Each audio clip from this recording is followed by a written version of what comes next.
Olá pessoal, tudo bem? Um grande abraço para você ligadinho aqui no LAC Cursos. Chegando aqui na área novamente o professor Edenilson Moraes e desta vez a gente vai fazer uma super resenha sobre um tema clássico, um tema muito importante no seu estudo para este concurso. A gente vai falar hoje sobre as constituições republicanas. Vamos entender o contexto histórico em que foram elaboradas essas constituições. E também a gente vai abordar as principais características de cada uma delas. Então, pessoal, para começar nossa aula, a gente tem que falar sobre Constituição. A gente tem que descrever, a gente tem que conceituar, afinal de contas, o que é uma Constituição. Nós podemos dizer que a Constituição é a carta magna de um país. Ou seja, é a principal legislação de um país que vai regular todo o funcionamento da estrutura administrativa, política desse referido país. É o conjunto das leis máximas, o conjunto das leis mais importantes. E a temática de Constituição remonta à luta pelo constitucionalismo, uma luta histórica que remonta lá aos séculos 17, 18, quando se estudava a implantação de mecanismos que visassem limitar os poderes dos governantes e, ao mesmo tempo, que pudessem assegurar conquistas para os cidadãos, direitos políticos, direitos sociais, direitos econômicos ao corpo dos cidadãos. E aí, vários movimentos procuraram alcançar esses objetivos. A gente pode mencionar, por exemplo, o movimento iluminista que aconteceu na Europa, notadamente na França, lá no século XVIII, na luta pela conquista dos direitos, baseado principalmente no racionalismo. Muitos movimentos aconteceram, as chamadas revoluções burguesas, as revoluções inglesas do século XVII, a própria Revolução Francesa, a independência das 13 colônias inglesas na América do Norte, que deram origem aos Estados Unidos, formularam documentos muito importantes, constituições, a Constituição dos Estados Unidos, as constituições aprovadas na Revolução Francesa, o próprio Código Civil Napoleônico, que vieram a influenciar de maneira muito grande a elaboração de inúmeras cartas constitucionais mundo afora. Então a gente tem essa herança histórica dessa luta pelo chamado constitucionalismo na elaboração da Carta Magna. A Carta Magna é a Carta Maior, ou seja, é a Constituição. A propósito, meus amigos, a Constituição pode ser outorgada ou promulgada. E é muito importante que você saiba diferir uma coisa da outra. Uma Constituição é outorgada toda vez que ela é imposta. Uma Constituição que é imposta à sociedade civil, uma Constituição que é fruto de uma imposição ou de uma arbitrariedade, dizemos que ela é outorgada. Ao passo que uma Constituição promulgada é aquela que é deliberada, discutida em reunião de uma Assembleia Constituinte e, por fim, ela é aprovada. Uma Constituição aprovada por uma Assembleia Constituinte, dizemos que é promulgada. Então é importante já você conseguir diferenciar a Constituição outorgada da Constituição promulgada. Afinal de contas, o Brasil teve ao longo de sua história 7 constituições. É isso aí, o Brasil teve 7 constituições ao longo de sua história. A Constituição de 1824 foi a nossa primeira Carta Magna. Foi durante o Império, foi outorgada pelo imperador Dom Pedro I. E essa Constituição é a que teve maior longevidade na história do Brasil. Ela vigorou ao longo de praticamente todo o século XIX, pessoal. Ela vigorou ao longo do período imperial brasileiro. Com o advento da República, proclamada em 1889, nós tivemos a necessidade da elaboração de uma nova Constituição, que fora a Constituição de 1891, aquela que vigorou durante a chamada Primeira República, também denominada de República Velha. Com o advento da Era Vargas, a partir de 1930, tivemos a elaboração de novas cartas constitucionais para o Brasil. Para você ter uma ideia, apenas durante a Era Vargas tivemos a elaboração de duas constituições. A Constituição de 1934, que vigorou por apenas 3 anos, e a Constituição de 1937, a chamada Constituição Polaca, que vigorou durante o Estado Novo, ou seja, durante a ditadura Vargas. Com a redemocratização pós-Segunda Guerra Mundial, foi elaborada uma nova Constituição para o Brasil, a Constituição de 1946, que vigorou durante o chamado período populista no Brasil. Aí, nós tivemos em 1964 o golpe civil-militar, que implantou a chamada ditadura civil-militar ou regime militar no Brasil. Durante essa fase tivemos a elaboração de mais uma Constituição para o Brasil, a Constituição de 1967, que vigorou até o momento em que surgiu a nova República, que tivemos o processo de redemocratização do Brasil. Aí, pessoal, 1988 foi promulgada a nossa atual Constituição, a Constituição Cidadã. Portanto, ao todo, são 7 Constituições brasileiras, sendo uma Constituição monárquica, aquela que eu falei para vocês, de 1824, que vigorou durante o Império, e tivemos 6 Constituições republicanas, 1891, 1934, 1937, 1946, 1967 e, finalmente, 1988. São essas constituições que a gente vai estudar a partir de agora. A gente vai conhecer o contexto histórico da elaboração dessas constituições e vamos analisar também as principais características de cada uma delas. Vamos começar então pela Constituição de 1891. Esta é a primeira Constituição republicana brasileira. Ponto importante, pessoal, aqui, 1889, nós tivemos o advento da proclamação da República. Todo mundo sabe. 1889 é a consolidação do processo republicano no Brasil, do movimento republicano, é a culminância desse processo, com a proclamação da República. Um movimento que teve, aliás, que não teve, participação popular. É um movimento que foi conduzido pelas elites nacionais, com a participação de alguns setores das camadas médias urbanas e setores do Exército Brasileiro. Não é à toa que os dois primeiros presidentes eram militares, o Marechal Deodoro da Fonseca e o Marechal Floriano Peixoto. Legal. Com o advento da República, pessoal, 1889, tornou-se necessária a elaboração de uma Constituição que legitimasse a implantação desse novo regime político para o Brasil. Então, convocou-se uma Assembleia Constituinte. Essa Assembleia Constituinte tinha a missão de apresentar os projetos, discutir esses projetos e aprová-los para a elaboração dessa nossa primeira Carta Magna Republicana.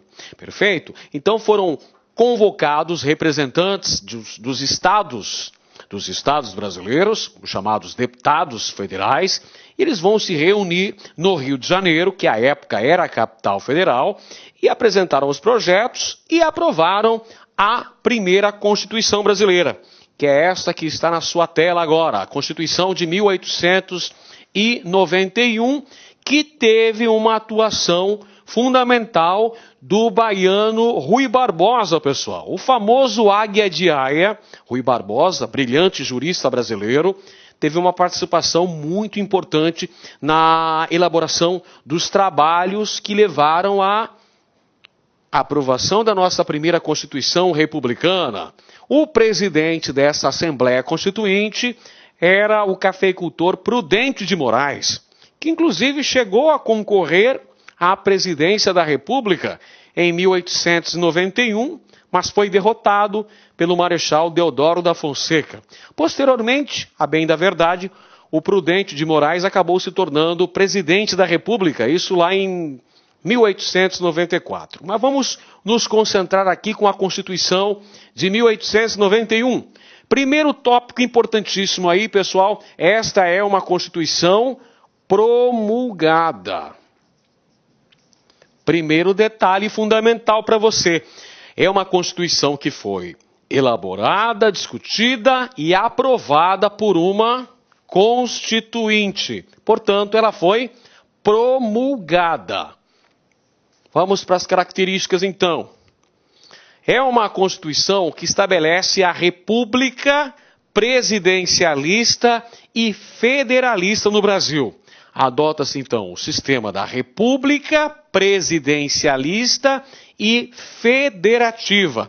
Importante mencionar também aqui nesse contexto, pessoal, que o Brasil vai seguir o modelo dos Estados Unidos da América. Muitos dos princípios aqui adotados por essa Constituição seguiam o padrão, o modelo norte-americano, da Constituição dos Estados Unidos da América. Não é à toa que até o nome oficial do Brasil à época era Estados Unidos do Brasil, numa clara influência do modelo liberal, federalista, norte-americano. Outra característica aqui, gente, Estado laico. O que significa isso? Significa que nós tivemos, nesse contexto, uma separação entre Estado e Igreja. Há uma separação entre Estado e Igreja Católica no Brasil. Vamos explicar esse contexto aqui, gente, que é muito importante. Veja bem, durante o período que antecede a República, ou seja, o período imperial brasileiro, nós tivemos a vigência do sistema de padroado, pelo qual a Igreja Católica estava atrelada ao Estado. A Igreja estava submissa ao controle do Estado monárquico brasileiro. Nesse contexto, o Brasil tinha uma religião oficial, que era a religião católica. Com o advento da República, isso muda. Ocorre a separação entre Estado e Igreja, ou seja, a implantação do Estado laico no Brasil, até pela influência de ideais iluministas. Perfeito? Então aqui a gente tem a instituição do casamento civil. Surgem os cartórios de registros no Brasil. Aparecem os cartórios de registro no Brasil. Os cartórios, evidentemente, para o registro de nascimentos, casamentos, óbitos, todo esse papel que anteriormente era realizado pela Igreja, passa a ser realizado agora por civis, por cartórios. Há a instituição do Estado laico no Brasil. Uma outra característica, tripartição de poderes, pessoal. É a observância dos valores montesquianos. Perfeito? O que é isso? A divisão dos três poderes do Brasil. Poder executivo, poder legislativo e o poder judiciário no Brasil. Os três poderes da República. Bom, durante o período da monarquia, durante o período do Império Brasileiro, quando vigorou a Constituição de 1824, existiam 4 poderes. Além desses 3 poderes tradicionais, inspirados na obra de Montesquieu, existia o poder moderador, que era de exercício exclusivo do imperador brasileiro. Com o advento da República, isso acaba. Temos uma tripartição de poderes: poder executivo, poder legislativo e poder judiciário. E em relação à questão política, em relação ao direito de voto no Brasil, essa Constituição estabelecia que teria direito ao voto no Brasil apenas os cidadãos maiores de 21 anos que fossem alfabetizados, excetuando-se os praças, ou seja, os soldados rasos, e também os religiosos de ordens monásticas. Os religiosos também estavam excluídos do direito ao voto no Brasil, além dos mendigos. Perfeito?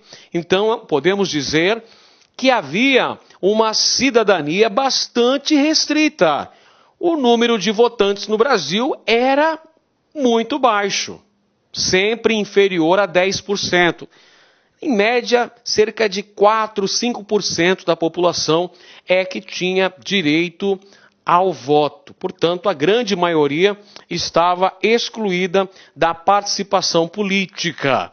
Vale ressaltar também, pessoal, que nesse período vigorava o voto aberto, ou seja, o voto não era secreto, o que facilitava a realização de fraudes, de manipulações nas eleições. Até porque, meus amigos, nesse contexto, não existia justiça eleitoral no Brasil para se acompanhar a realização desses pleitos eleitorais.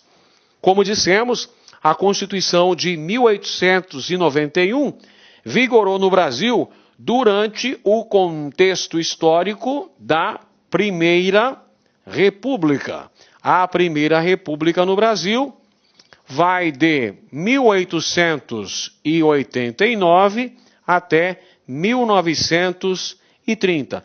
Então, essa Constituição aprovada, promulgada em 1891, vigorou até o advento da Revolução de 1930.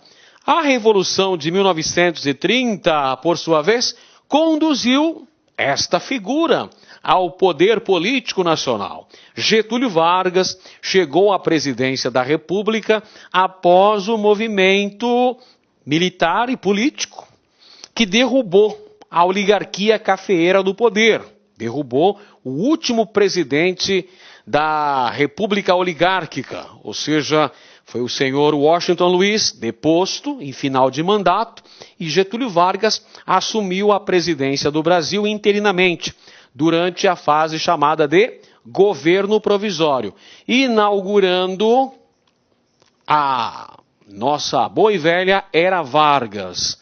A Era Vargas vai de 1930 até 1945. Beleza? É um período histórico muito importante, grandes transformações econômicas, políticas, sociais em nosso país. A Era Vargas, por sua vez, pode ser subdividida em 3 etapas, que são o governo provisório. A primeira etapa da Era Vargas chamou-se governo provisório. Vai de 1930 até 1934. Nesta fase, Getúlio Vargas governa o Brasil sem uma Constituição. Segunda fase é chamada de governo constitucional. Nesta fase, sim, já temos uma Constituição que vigora no Brasil, que vai até 1937, quando ocorre o golpe de Getúlio Vargas, implantando uma ditadura no Brasil. Esta ditadura chamou-se Estado Novo. Durante o Estado Novo, vigorou uma outra Constituição brasileira, a Constituição de 1937. Portanto, senhoras e senhores, durante a Era Vargas, durante o governo deste distinto cidadão, Getúlio Vargas, tivemos a aprovação, a implantação de duas constituições. E atenção, duas constituições completamente diferentes. A primeira, liberal, democrática. A segunda, extremamente ditatorial, conservadora, fascista. Então você precisa ficar atento nessas características dessas duas constituições aprovadas durante a chamada Era Vargas. Na primeira fase da Era Vargas, que é o chamado governo provisório, ocorreram, entre outras coisas, a aprovação das primeiras leis trabalhistas no Brasil, por exemplo, a regulamentação da jornada de trabalho de 8 horas diárias, a proteção ao trabalho do menor de idade, a proteção ao trabalho da mulher, a questão da aprovação da lei dos 2/3, que garantia que pelo menos 2/3 dos funcionários das indústrias do Brasil deveriam ser brasileiros. Também tivemos a criação do Ministério do Trabalho. A gente teve, durante esse contexto da Era Vargas, em 1932, a aprovação de um Código Eleitoral. Esse Código Eleitoral trouxe algumas novidades, alguns aspectos que eram novos para a época. Por exemplo, pessoal, a instituição do voto secreto. O voto, lembra que eu falei agora há pouco que o voto era aberto durante a Primeira República? Pois é, gente. Com a Era Vargas, há uma proteção ao voto. O voto passa a ser secreto. Garante-se também o direito ao voto para as mulheres. Olha só, o sucesso do movimento sufragista feminino, que já reivindicava há um certo tempo o direito das mulheres de participarem da vida política nacional. Pois é, em 1932 é aprovado o direito de voto para as mulheres e cria-se também a Justiça Eleitoral, com o objetivo de acompanhar a realização das eleições e impedir a realização de fraudes. Perfeito? Outro aspecto importante aqui durante o governo provisório de Vargas foi a ocorrência da Revolução Constitucionalista de 1932, que foi um movimento político-militar ocorrido no estado de São Paulo, voltando-se contra o governo Vargas, pessoal. Contra a imposição de um interventor não paulista para governar o estado de São Paulo, a não realização de eleições para a formação de uma Assembleia Constituinte para elaborar uma nova Constituição para o Brasil. Ocorre essa que é uma espécie de guerra civil, travada entre o estado de São Paulo e o governo federal, o governo do presidente Vargas. O governo federal vence essa guerra, realiza as eleições em 1933, essas eleições formam a Assembleia Nacional Constituinte, que no ano de 1934 aprova a Constituição Brasileira, uma nova Constituição para o Brasil. Constituição essa que também foi promulgada, olha aí, Constituição promulgada porque foi aprovada por uma Constituinte. É isso aí, pessoal. Ocorreram eleições em 1933, beleza. Nessas eleições surgiram lá os deputados que se reuniram para aprovar a Constituição de 1934 e é preciso dizer também que esta Assembleia Constituinte também elegeu de maneira indireta Vargas, dando-lhe mais 4 anos de mandato. Perfeito? Vargas, que já havia chegado à presidência da República em 1930, através de um golpe, a chamada Revolução de 30, ganhou mais 4 anos de mandato pela Constituinte. Esta Constituição garantiu também a República presidencialista e federalista no Brasil, porém, limitando a autonomia dos estados, reduzindo a autonomia estadual, pessoal.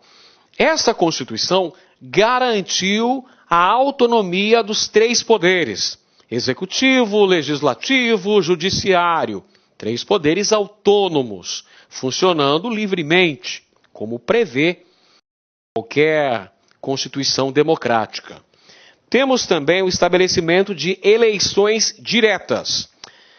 As eleições passam a ser diretas. Porém, esta primeira eleição, que é a de Vargas, em 1934, é indireta. Vargas, como dissemos, foi eleito pela Constituinte. Essa Constituição também consagra o voto secreto e obrigatório para maiores de 18 anos, de ambos os sexos, porque a mulher também passou a ter direito ao voto desde 1932. A propósito, cabe ressaltar também que essa Constituição, ela incluiu os primeiros direitos trabalhistas que haviam sido aprovados ainda durante o governo provisório de Vargas. Está lembrado que a gente falou que algumas garantias trabalhistas foram aprovadas durante o governo provisório? Então, essas garantias foram incluídas na Carta de 1934, pessoal. Além da reforma eleitoral que havia sido feita, com a criação da justiça eleitoral, com, por exemplo, o direito do voto secreto, do voto feminino. Temos ainda essa Constituição assegurando a nacionalização do subsolo no Brasil e, em relação à educação, ensino primário gratuito e obrigatório como incumbência do Estado. Por essas características, já dá para perceber que essa Constituição foi bastante liberal. É uma Constituição bastante liberal, pessoal. E uma Constituição democrática. Olha só, Constituição liberal, Constituição democrática, essa aí de 1934. Porém, essa Constituição, gente, vigorou por apenas 34 anos. Aí você pode dizer, peraí, por quê, professor? Você não acabou de dizer que essa Constituição era magnífica? Uma Constituição liberal, democrática? Por que durou tão pouco? Gente, para entender o porquê da pouca longevidade da Constituição de 1934, a gente tem que olhar para o contexto histórico que nós tínhamos nesse período. Vamos lá. É o do governo constitucional de Vargas. Governo constitucional do presidente Getúlio Vargas. Ou seja, de 1934 até 1937. Bom, durante esse período aqui, pessoal, no contexto histórico internacional, o que a gente tinha? A gente tinha um avanço dos regimes totalitários na Europa. Lá na Alemanha e na Itália, regimes fascistas, com Benito Mussolini na Itália, com Adolf Hitler na Alemanha. E na União Soviética a gente tinha a consolidação do totalitarismo stalinista. Joseph Stalin governava a União Soviética de forma ditatorial. Esse contexto externo vai repercutir dentro do Brasil. Vai ter uma ressonância aqui no território brasileiro, surgindo nesse contexto histórico duas agremiações políticas diametralmente opostas. Quais são elas? Tivemos o surgimento da AIB, Ação Integralista Brasileira, e da ANL, Aliança Nacional Libertadora. Muito bem. A AIB, pessoal, era um grupo de extrema-direita, era um grupo de tendência fascista, muito influenciada aí pela Itália de Benito Mussolini. De outro lado, pessoal, formou-se a Aliança Nacional Libertadora, que era um grupo de extrema esquerda, muito influenciada pela doutrina comunista. Seguindo lá os ditames de Moscou, podemos dizer assim. O líder da AIB, dos integralistas, era Plínio Salgado, a principal liderança. O lema era Deus, Pátria e Família. Da ANL tinha como líder principal Luiz Carlos Prestes, o Cavaleiro da Esperança. E defendia a reforma agrária, defendia o não pagamento da dívida externa, defendia a nacionalização das empresas estrangeiras no Brasil, entre outras coisas. Em 1935, Vargas colocou a ANL na ilegalidade. Naquele mesmo ano, aconteceu um movimento liderado pela ANL com o objetivo de derrubar o presidente Vargas. Esse movimento ocorreu nas cidades de Recife, Natal e Rio de Janeiro. E acabou fracassada, não atingiu o seu intento. Muito pior ainda, as principais lideranças da ANL, entre elas Luiz Carlos Prestes e sua companheira Olga Benário, acabaram presos. E aí, esse malfadado golpe, tentativa de golpe contra Vargas, que acabou ficando conhecida como intentona comunista, vai ser utilizada pelo presidente Vargas para decretar estado de sítio no Brasil, a decretação do estado de sítio, e gradativamente Vargas vai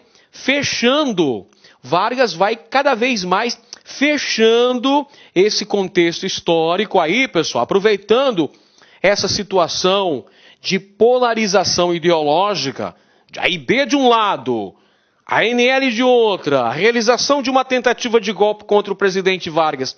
Ele aproveita-se da situação, decreta estado de sítio e, posteriormente, no ano de 1937, acontece um golpe de Estado que implanta uma ditadura no Brasil. Houve a divulgação do chamado Plano Cohen, que era uma suposta tentativa de dominação comunista sobre o Brasil. Na verdade, o Plano Cohen era um plano forjado, fictício, que foi criado pelo capitão integralista Olímpio Mourão Filho e foi usado pelo governo Vargas para a decretação do Estado Novo.